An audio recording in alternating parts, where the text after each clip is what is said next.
नमस्कार. बंदा रुपया आपला पैसा आपली गुंतवणूक आजच्या भागात आपलं सहर्ष स्वागत. मंडळी, आपण आता नवीन आर्थिक वर्षाच्या सुरुवातीला भेटतोय. नवीन आर्थिक वर्ष सुरुवात होऊन जस्ट एक आठवडा झालेला आहे आणि नक्कीच हा जो ह्या निमित्ताने दोन गोष्टी घराघरातून केल्या जात असतील. ते म्हणजे एक मागच्या वर्षाचा आढावा घेणं की आपलं उत्पन्न किती झालं, खर्च किती झाला आणि गुंतवणूक आपण कुठे केली, त्या गुंतवणुकी आता कुठल्या स्तराला पोचल्या, म्हणजे त्याच्यामध्ये प्रॉफिट्स आहे, लॉस आहे, लाँग टर्म उद्देशाने त्या किती अलाइंड आहे. आणि दुसरी गोष्ट म्हणजे पुढील जे वर्ष चालू होणार आहे त्यासाठी तुमची उद्देश आपण सेट करत असू. आणि ह्या सगळ्यांची मांडणी करत असताना आपल्याला कुठेतरी एक तज्ज्ञांचा सल्ला मिळण्याची गरज असते आणि तेच आपण बंदा रुपयाच्या या मंचातून करून देत असतो. आजच्या भागात आपल्याशी चर्चा करण्यासाठी आणि मार्गदर्शन करण्यासाठी आपल्याबरोबर सामील झाले आहेत समीर कुलकर्णी आणि त्यांच्याबरोबर प्रीत मालदे, आस्कस वेल्थ ॲडवायझरचे फाउंडर आहेत आणि हे प्रीत जी रिसर्च ॲनालिस्ट पायपर सेरिका ॲडवायझर्स मध्ये बऱ्याच सेक्टर्सवर त्यांचा अभ्यास चालू असतो कंटिन्युअसली. आणि आपण जेव्हा गुंतवणुकीच्या विश्वाकडे बघत असतो तर त्याची व्याप्ती बरीच मोठी आहे. म्हणजे भारतात येणारा मान्सून याचाही त्याच्यावर इम्पॅक्ट होतो आणि त्याचवेळी जगभरात ज्या गोष्टी काय चाललेल्या असेल त्याचाही आपल्याकडे त्याचा इम्पॅक्ट शेअर बाजारात होत असतो. आणि सध्याची जी सगळ्यात मोठी बातमी ती म्हणजे US मध्ये जे नवीन सरकार स्थापन झालेले आहे ट्रम्प, त्यांनी रेसिप्रोकल टॅरिफ हे ते अवलंबनात आणलेले आहेत आणि त्याचा जवळजवळ सगळ्याच जागतिक शेअर बाजारावर परिणाम होतात आहे. पहिले आपण जाणून घ्या समीरजी तुमच्याकडून की ही रचना कशी आहेत आणि हे कसं इम्प्लिमेंट होत आहे. निश्चित जर का आपण एक 4-5 महिने आधीचा ट्रॅक रेकॉर्ड बघितला आपल्या मार्केटचा, तर मार्केटमध्ये अनिश्चिततेचं वातावरण होतं आणि किती टॅरिफ लावतील, कसे लावतील, कुठल्या देशांवरती लावतील याच्याविषयी खूपच कन्फ्युजन होतं. तर आता कालच्या अनाऊन्समेंटनंतर ते कन्फ्युजन हे सेटल झालेलं. म्हणजे आता आपल्याला IPL सीझन चालू आहे, आपण आता सेकंड बॅटिंग करणारी टीम जर आपल्यापुढे स्कोअरचं टार्गेट आहे आणि आता आपण स्ट्रॅटेजी कुठली वापरायची हे आता आपण ठरवू शकतो. आता याच्यामध्ये झालं आहे कसं की अनसर्टनिटी मार्केटला आवडत नाही. 1 तारखेला सगळ्यात जास्त अनसर्टनिटी होती की अगदी जवळ म्हणजे 2 तारखेला टॅरिफ अनाऊन्स होणार. तर तेव्हा मार्केट जेवढं पडलं होतं त्याच्यापेक्षा वरच्या लेवलला ॲक्च्युअल टॅरिफ अनाऊन्समेंट नंतर मार्केट क्लोज झालं. म्हणजे हे एक इंडिकेशन आहे की मार्केटला अनिश्चितता आवडत नाही. आता ह्याच्यात झालं आहे कसं, मला असं वाटतं की हे स्टार्ट ऑफ निगोसिएशन्स आहे. ट्रम्प साहेबांनी सांगितलं आहे की आता आपण एवढे टॅरिफ्स लावणार आहोत सगळ्या देशांवरती. तर ह्या देशांनी आता अमेरिकेबरोबर येऊन पुढची निगोसिएशन्स करावीत, बायलॅटरल ट्रेड ट्रीटीज साईन कराव्यात. अमेरिकेचं शिष्टमंडळ भारतामध्ये होतं सुद्धा मार्चच्या शेवटच्या आठवड्यामध्ये. तर आता ह्याच्यातनं पुढे मार्ग कसा काढायचा हे सगळे देश अमेरिकेबरोबर चर्चा करतील आणि ठरवतील. याच्यामध्ये अजून एक भारताच्या दृष्टीने फायदा असा झाला आहे की भारतातली टॅरिफ जी आहेत 26-27% जे काही असतील ती आपल्या कॉम्पिटिटर्सच्या दृष्टीने सगळ्यात कमी आहेत. तुम्ही चायना घ्या, इंडोनेशिया, थायलंड, व्हिएतनाम, बांगलादेश यांच्यावरती आपल्यापेक्षा साधारण 10 ते 15% टॅरिफ जास्त आहेत. तर ह्याचा फायदा भारताला नक्की होईल कारण आपली एक्सपोर्ट कॉम्पिटिटिव्हनेस ह्याच्यामुळे नक्की वाढणार आहे. आणि ह्या देशांची गुड्स जी अमेरिकेमध्ये एक्सपोर्ट होतात तर त्यांच्या कंपॅरिझनमध्ये जर का आपली गुड्स ही स्वस्त असतील तर ह्यांच्याकडनं बिझनेस भारताकडे हा नक्की येऊ शकतो. तर हा आपल्या मार्केटच्या दृष्टीने हा थोडासा पॉझिटिव्ह व्ह्यू याच्यामध्ये मी म्हणेन. अच्छा, प्रीत तुमच्याकडे येतो.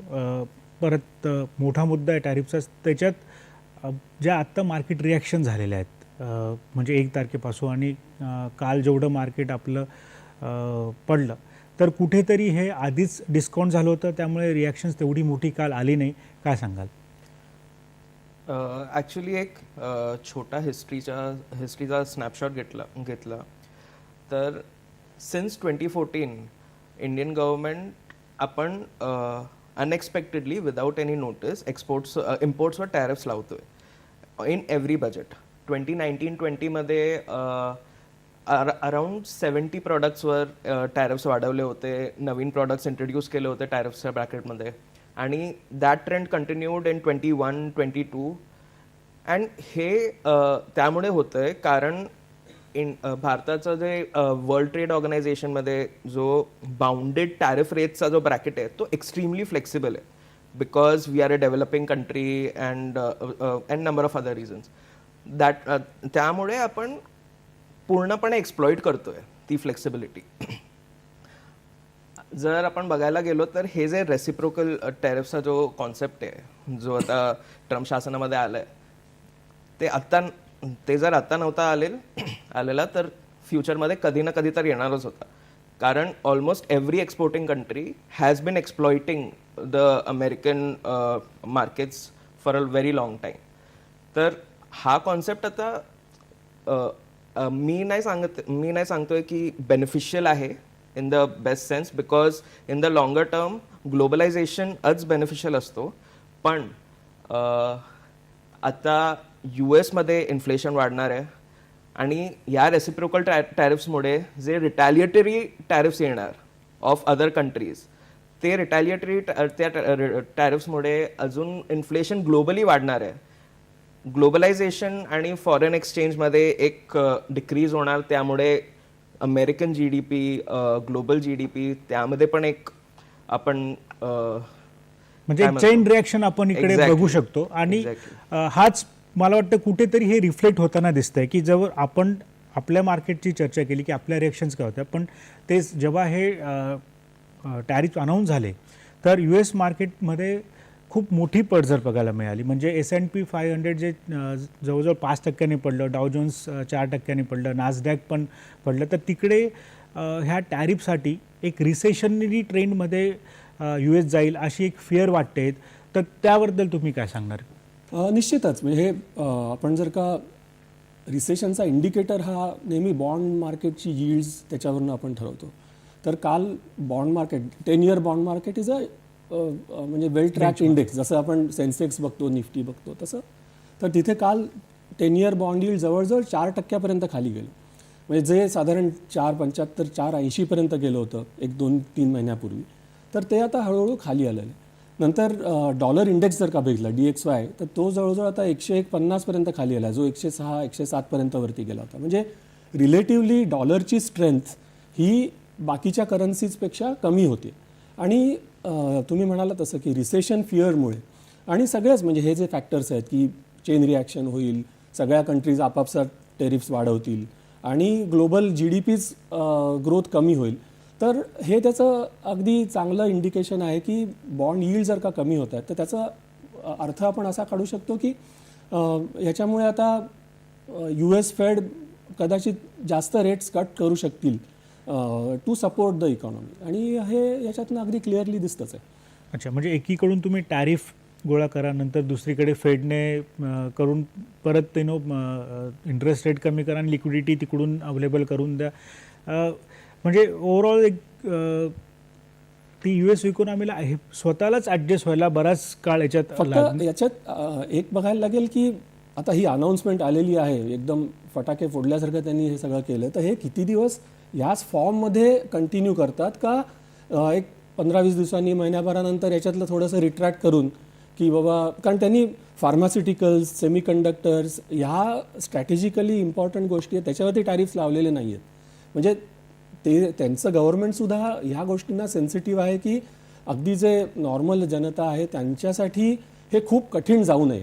त्याच्यामुळे निश्चितच जेव्हा मी मगाशी म्हटलं तसं की बायलॅटरल निगोसिएशन्स होतील सगळ्या कंट्रीज बरोबर त्याच्यानंतर याच्यातनं पुढची स्टेप आपण बघू शकतो. म्हणजे दोन गोष्टी आपल्याला इथे नक्कीच दिसत आहेत की एक म्हणजे जर तिकडे एक रिसेशनची फेअर आली म्हणजे US मार्केट कुठेतरी मॅन्युफॅक्चरिंगसाठी रेडी नसावी प्लस जे अति सेन्सिटिव्ह गोष्टी आहेत त्याच्यावर त्यांना ते एक्झम्पशन्स ते करतायत. आणि दुसरी गोष्ट म्हणजे इथे एक क्लू दिला जातोय की जर तुमचं मार्केट याला निगेटिव्ह रिॲक्ट येतं तर म्हणजे इथून निगोशिएशन्स पुढे चालू राहतील मग ते कंट्री वाईज होतील.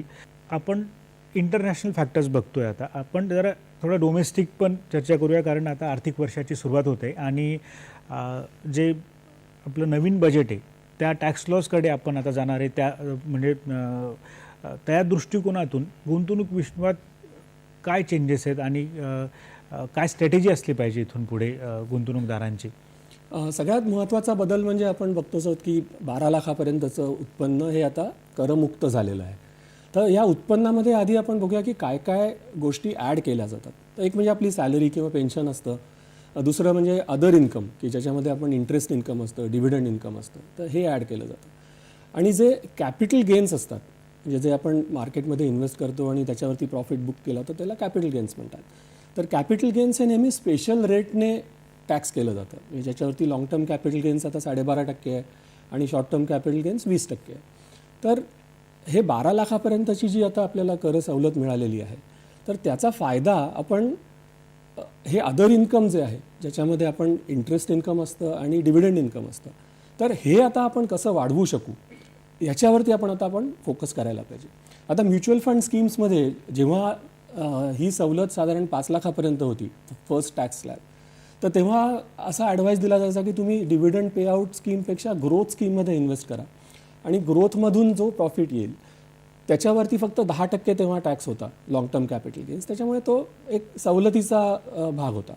पण आता ही करमुक्त लेवल जी आता 12 लाखापर्यंत गेली त्याच्यामुळे आता काही पोर्शन आपल्या पोर्टफोलिओचा हा जर का आपण ग्रोथ स्कीममधून डिव्हिडंड पेआउट स्कीममध्ये शिफ्ट केला आणि इन्क्लुडिंग डिव्हिडंड्स जर का आपलं उत्पन्न 12 लाखापेक्षा कमी असेल तर आपल्याला सगळ्याच्या सगळा डिव्हिडंड हा टॅक्स फ्री आपल्या हातात येतो. नक्कीच. जर का तो आपल्याला वापरायचा नसेल तर तो आपण रिइन्व्हेस्ट करू शकतो, पण तो पैसा आपण टॅक्स फ्री स्वरूपात काढून घेणं हे आता याच्यावरती आपण फोकस करायला पाहिजे.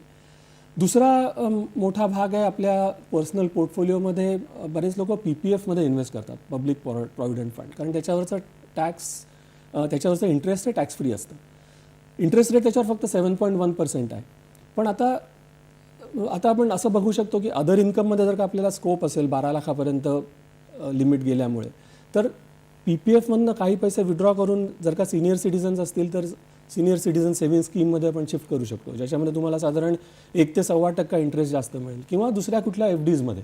म्हणजे अदर इन्कम आपण आता वाढवायचा प्रयत्न केला तर आपल्याला हा नवीन टॅक्स तुम्ही स्लॅबशी अलाइन करून अदर इन्कम वाढवला तरी तुम्हाला तो निगेटिव्ह इम्पॅक्ट तुमच्या टॅक्सेशनवर जो आधी होत होता, टॅक्समध्ये पैसे जात होते, ते आता जाणार नाही. नक्कीच विचार करण्यासारखा. दुसरा सगळ्यात महत्त्वाचा चेंज जो झालेला आहे तो international funds, fund of funds आणि गोल्ड आणि सिल्वर ETF याच्यावरची टॅक्स ट्रीटमेंट आता चेंज झाली.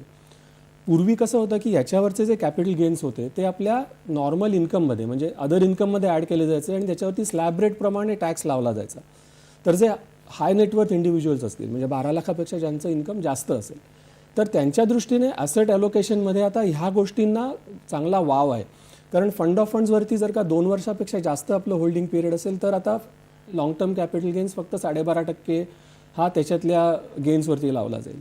आणि गोल्ड सिल्वर ETFमध्ये जर का 1 वर्षापेक्षा जास्त होल्डिंग असेल तरीसुद्धा they qualify for long term capital gains. आणि आता इंटरेस्टिंगली मी आत्ताच बघत होतो काही म्युच्युअल फंड कंपन्यांनी आता नवीन प्रॉडक्ट्स लॉन्च करायला सुरुवात केली आहे याच्या अराउंड, की डेट आणि आर्बिट्राज असे फंड ऑफ फंड्स लॉन्च करतात ज्याच्यामध्ये it will be very tax efficient vehicle. तर ते सुद्धा बघायला हरकत नाही. नक्कीच.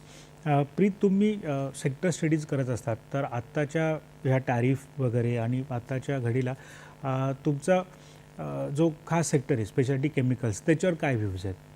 स्पेशलिटी केमिकलसाठी टॅरिफ्स तर एक मोठा नेगेटिव्ह आहे. आपण बोलतो speciality chemicals, but most Indian companies जे स्पेशलिटी केमिकल कंपनीज आहेत त्यांच्याकडे फक्त प्रोसेस पेटंट्स असतात, प्रोडक्ट पेटंट्स नसतात. तर ॲक्च्युली त्यांच्याकडे मार्जिन होल्ड करण्याचा कुठलाही मोट नसतो. It is mostly pure commodity companies. तर त्यामुळे ह्या ज्या टॅरिफचा जो इफेक्ट असणार आहे तो मोठा असणार आहे. ज्या कंपनीज अमेरिकामध्ये एक्सपोर्ट करतात त्यांच्यासाठी तिथून स्विच करणं हे खूपच डिफिकल्ट होणार आहे. तर that is a huge problem. आणि आता आपण जर बघायला गेलो तर केमिकल प्राइसिंग ही एक्स्ट्रीम बॉटमला आहे, कारण over capacity, over production, China dumping, an number of reasons. आणि ह्यामुळे टॅरिफ्समुळे तो जो नॉर्मलायझेशनचा जो फेज आपण बघत होतो की आता ग्रीन शूट्स दिसत आहेत तो अजून डिले झाला. तर त्यामुळे जे स्पेशलिटी केमिकल कंपनीज आहेत ज्यांच्याकडे कुठलाही प्रोडक्ट आय पी नाही आहे जे फक्त प्रोसेस पेटंट्सवर स्पेशलिटी केमिकल्स म्हणतात स्वतःला, त्यांच्यासाठी हा खूप मोठा प्रॉब्लेम आहे आजच्या तारखेत. म्हणजे त्या सगळ्या ते स्पेसिफिक स्टॉकसाठी आपण कॉशियस राहायला हरकत नाही, ॲटलिस्ट नियर टर्ममध्ये. एक्झॅक्टली. समीर साहेब, आता आपण म्हणजे रिटेल गुंतवणूकदाराच्या कॉन्टेक्स्टने म्हणतो की आता ही टॅक्स रेजिममुळे थोडा पोर्टफोलिओ रिअलाइन केला पाहिजे जिकडे तुम्हाला याचा बेनिफिट घेता येईल. तसंच एक इंटरेस्ट रेट आपले ते इंटरेस्ट रेट जेव्हा कमी होतात त्या काळामध्ये तुमचा पोर्टफोलिओ कसा रिअलाइन झाला पाहिजे? हो, आता RBIने तर या वर्षामध्ये पहिली जी पॉलिसी होती फेब्रुवारीमध्ये, तेव्हा रेट कट 25 बेसिस पॉईंटने म्हणजे 0.5% कमी केलाच आहे. आणि आता अशी अपेक्षा आहे की ह्या पूर्ण वर्षभरामध्ये अजून कमीत कमी 50 बेसिस पॉईंट 0.5% रेट्स कमी होतील. तर ह्या एन्व्हायरमेंटमध्ये सगळ्यात महत्त्वाची गोष्ट म्हणजे तुम्ही बॉन्ड फंड्समध्ये इन्व्हेस्ट केली पाहिजे, ज्याच्यामध्ये रेट कमी झाले की बॉन्ड यील्ड्स कमी होतात आणि त्याच्यामुळे तुमचा कॅपिटल गेन होतो. तर लाँग बॉन्ड फंड्स घ्या, डायनॅमिक बॉन्ड फंड्स घ्या, गिल्ड फंड्स घ्या जे गव्हर्नमेंट सिक्युरिटीजमध्ये इन्व्हेस्ट करतात. कारण बॉन्ड फंडमध्ये जास्त इन्व्हेस्टमेंट ही कॉर्पोरेट बॉन्ड्समध्ये केली जाते आणि कॉर्पोरेट बॉन्ड्स आणि गव्हर्नमेंट बॉन्ड्स याच्यातला जो डिफरन्स आहे यील्डमधला, त्याच्यातलं जे व्हेरिएशन असतं त्याच्यामुळे त्याच्या रिटर्न्सवरती प्लस मायनस इफेक्ट होऊ शकतो. गव्हर्नमेंट बॉन्ड्स हे प्युअर इंटरेस्ट रेट प्ले आहे. तर जी काही तुमची रिस्क ॲपेटाईट आहे त्याच्याप्रमाणे तुम्ही त्याच्यामध्ये पैसे शिफ्ट करू शकता. अजून एक गोष्ट होणार आहे की जेव्हा इंटरेस्ट रेट्स कमी होतात तेव्हा आपण EMIs कमी होताना बघतो. आता आपण जर का होम लोन्स बघितली तर साधारण 35 लाख कोटीची होम लोन्स आत्ता आउटस्टँडिंग आहेत आणि जेव्हा साधारण एक 50 बेसिस पॉईंट्स रेट कमी होतात तेव्हा EMIमध्ये साधारण 3% फरक पडतो. म्हणजे पूर्ण देशामध्ये जवळजवळ 1000-1200 कोटी EMI कमी होतील. आता माझी एक इन्व्हेस्टर्सना अशी रिक्वेस्ट राहील की हे EMI कमी झाले म्हणून तो पैसा तुम्ही खर्च करून टाकू नका. तर तेवढ्या अमाऊंटची जर का तुम्ही SIP चालू केलीत किंवा कुठली दुसरी इन्व्हेस्टमेंट केली तर पुढे जाऊन अजून 2-3 वर्षांनी तुम्हाला ती एक लमसम अमाऊंट मिळेल ज्याचा तुम्ही लोन प्रीपे करण्यासाठी उपयोग करू शकता. अगदी चांगली छोटी गोष्ट आहे की तुमचा EMI जेवढा कमी झाला ती सेव्हिंग आहे ती तुम्ही SIP स्वरूपाने इन्व्हेस्ट करत राहा. बरोबर. तर आणि एक 2-4 वर्षानंतर जेव्हा त्याची मोठी लमसम होईल तेव्हा तुम्ही लोन प्रीपे करू शकता. त्याचा तुम्हाला खूप फायदा होईल. अजून एक गोष्ट होणार आहे की आता रेट्स कमी व्हायची शक्यता आहे. तर काही कंपन्यांनी फिक्स डिपॉझिटवरचे रेट्स कमी करायला सुरुवात केली आहे किंवा किंबहुना पुढच्या आठवड्यामध्ये आम्ही कमी करू अशी अनाऊन्समेंट पण केलेली आहे. तर जर का तुमच्या कुठल्या फिक्स डिपॉझिट्स या महिन्याभरामध्ये मॅच्युअर होणार असतील तर तुम्ही त्याच्या अगेन्स्ट लोन घेऊ शकता आणि आजच्या घडीला जे जास्त रेट आहेत या बाकीच्या कंपन्यांच्या फिक्स डिपॉझिट्सवरती ते तुम्ही लॉक इन करू शकता. पण हे पुढच्या महिन्याभरातले जर का फिक्स डिपॉझिट मॅच्युअर होणार असतील तरच. कारण जेव्हा तुम्ही FDच्या अगेन्स्ट लोन घेता तेव्हा FDचा जो इंटरेस्ट आहे त्याच्यापेक्षा साधारण 2% इंटरेस्ट तुम्हाला जास्त द्यायला लागतं. तर महिन्याभराचं तुम्ही जर का ते इंटरेस्ट जास्त भरलं तर तुम्हाला साधारण एक वर्षावरती 0.15-0.2% एवढाच फटका पडू शकतो. पण त्याच्या अगेन्स्ट पुढचे 3-4 वर्ष हे आत्ताचे जे हायर रेट्स आहेत ते तुम्ही लॉक इन करू शकता आणि या रेट कमी होण्याच्या एन्व्हायरमेंटचा फायदा घेऊ शकता. प्रीत, एक शेवटी तुम्ही केमिकल्समध्ये बोलला, तसाच एक अजून सेक्टर फोकसमध्ये ऑटो सेक्टर आणि तिकडे पण टॅरिफवर बरीच चर्चा आहेत. तर त्याच्यावर काय इम्पॅक्ट होईल अगदी जाता जाता? ऑटो सेक्टरमध्ये आपण बघतोय की at least in the last few quarters inventory levels खूपच कमी राहिले आहेत. जे फेस्टिव्ह सीझन होती त्यामध्ये पण एवढी डिमांड नव्हती. पण आता ॲटलिस्ट जे नवरात्र आपण बघतोय त्यासाठी एक इन्व्हेंटरी पाईलअप झाला आहे. पण तो फक्त होलसेलमध्ये, रिटेलमध्ये अजूनही डिमांड पिकअप झाली नाही आहे. आणि आपण जे हाय व्हॉल्यूम 2 व्हीलर्स म्हणतो, स्प्लेंडर्स, पॅशन्स वगैरे, ती सगळी एंट्री लेवल बाईक्स, त्यामध्ये अजून डिमांड पिकअप झालं नाही आहे. जे प्रीमियम कम्युटर बाईक्स आहेत त्यामध्ये आपण काही बघतोय, पण I don't think that would sustain. जोपर्यंत जो व्हॉल्यूम बाईकचा जो पोर्शन आहे तो डिमांड पिकअप करत नाही आहे तोपर्यंत आपण हे म्हणूच शकत नाही आहे की भारतात कन्झम्पशन ग्रोथ परत सुरू झालं आहे. तर that is a huge problem. It is a very 2 wheelers, entry level 2 wheelers is a huge indicator of consumption growth in the country. So जे पण आपण बघतोय की लोक म्हणतायत, आपण टियर 1 सिटीज, अर्बन सिटीजमध्ये राहून आपण बघतोय की कन्झम्पशन ग्रोथ होतोय, आपण क्विक कॉमर्स मध्ये वगैरे आणि इलेक्ट्रिक टू व्हीलर्स वगैरे घेतोय आणि कन्झम्पशन ग्रोथ आहे. पण this is just 1% of the population, 1% of the population. आपण भारताला ॲज अ होल बघायला गेलो तर there is a huge portion ज्यांचा जिथे कन्झम्पशन ग्रोथ नाही होते, ज्यांच्याकडे डिस्पोजेबल इन्कम नाही आहे अजून. तर दिस इज अ ह्यूज प्रॉब्लेम. आणि आपण जो आता बघितलंय टॅरिफचा जो इम्पॅक्ट ज्या लिमिटेड कंपनीजवर होणार आहे, तो तर इम्पॅक्ट आहेच. पण जो आपण अर्निंग्समध्ये स्लोडाऊन बघितला इन मोस्ट कंपनीज, तो स्लोडाऊन प्रॉबेबली अजूनही कंटिन्यू होणार फॉर द म्हणजे नेक्स्ट सेक्टर सबड्यूड राहण्याचे चान्सेस जास्त आहेत. मित्रांनो, प्रश्न भरपूर आहे पण आता वेळ झाली निरोपाची. नमस्कार आणि भेट होईलच पुढच्या भागात.